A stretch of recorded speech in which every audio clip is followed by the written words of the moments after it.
Hello. Orisa is well, she's I think she's a goat? Yeah, she's a goat, right?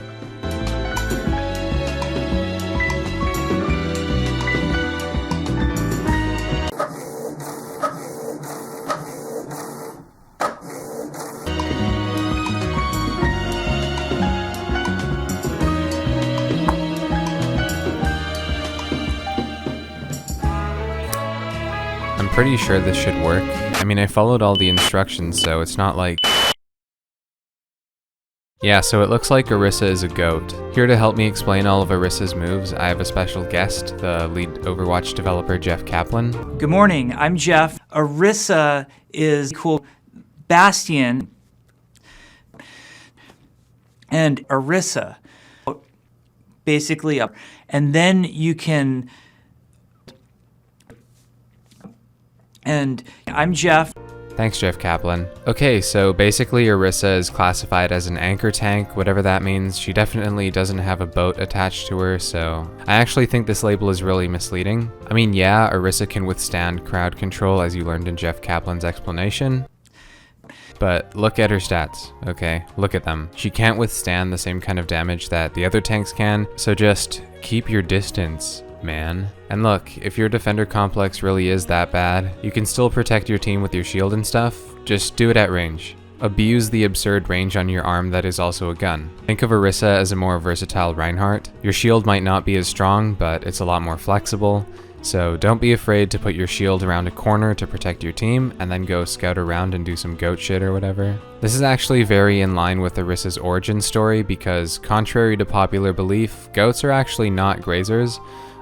They have always historically been foragers when in the wild. In fact, grazing is not the healthiest option for goats, and wild goats like to roam the mountaintops for the freshest grass patches before moving on to the next one. As for the rest of the lore, I'm actually a little disappointed in Blizzard's understanding of continuity. Goats are actually very mobile and are able to jump around on mountains and stuff, and, well, Orisa is just not very mobile at all. That means heroes like domestication and farming are gonna have a really easy time outclassing her. Goat facts are fun, huh?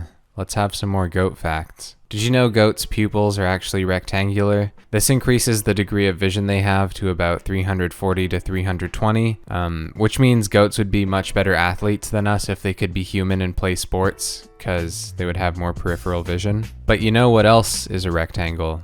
Not a goat's horns, but did you know that since goats don't shed their horns, you can tell their age by counting the annual growth rings? Pretty much like a tree, except without the bark, leaves, branches, or anything that has to do with trees. Here you can see that Orisa has 2 rings, which means she should be about 2 years old, you know, which is kind of weird considering that according to the lore she's like 1 month, but so you know, I just don't see why her horns would be that big right now, but whatever. Speaking of big, did you know goats can weigh up to 172 kilograms in mass? Which Orisa clearly doesn't weigh.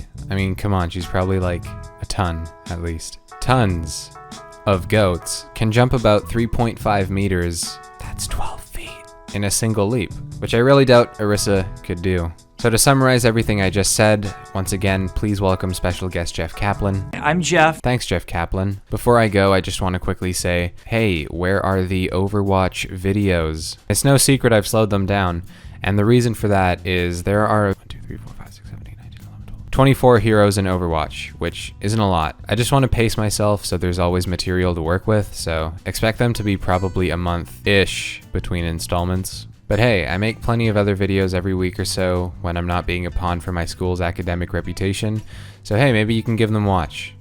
An Overwatch. I make a variety of stuff, but if you enjoy these videos, you'll enjoy those ones. I'll put some up on the end screen. Thank you. Also, thank you to Dana Donut who made the base for this animation. Check her out, her links are in the description. Okay, bye.